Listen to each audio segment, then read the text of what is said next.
आजादी के बाद भारत को $1 ट्रिलियन की अर्थव्यवस्था बनने में 60 साल लगे थे। इसमें करीब 17 साल पंडित जवाहरलाल नेहरू के रहे, लगभग 16 साल उनकी सुपुत्री इंदिरा गांधी के सरकार के रहे, 5 साल उनके पुत्र राजीव गांधी भारत के प्रधानमंत्री रहे। लेकिन उनके कार्यकाल में भारत की अर्थव्यवस्था मिलकर $1 ट्रिलियन के आसपास भी नहीं पहुंची थी। भारत को यह आंकड़ा छूने के लिए वर्ष 2007 तक इंतजार करना पड़ा।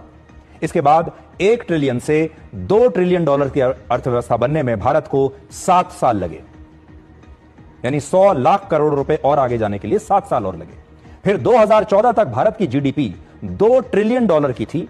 यह तब जब मोदी सरकार आई थी, तब हम $2 ट्रिलियन की अर्थव्यवस्था थे।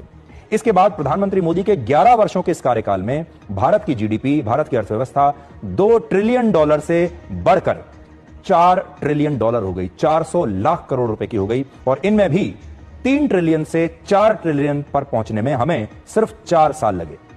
अनुमान है कि प्रधानमंत्री मोदी अपने तीसरे कार्यकाल में एक नया रिकॉर्ड बना सकते हैं और अब की बार भारत की अर्थव्यवस्था सिर्फ 3 वर्षों में ही $4 ट्रिलियन से $5 ट्रिलियन पर पहुंच सकती है और हम वर्ष 2028 तक जर्मनी से भी बड़ी अर्थव्यवस्था बन जाएंगे और तब भारत दुनिया की तीसरी सबसे बड़ी अर्थव्यवस्था होगा।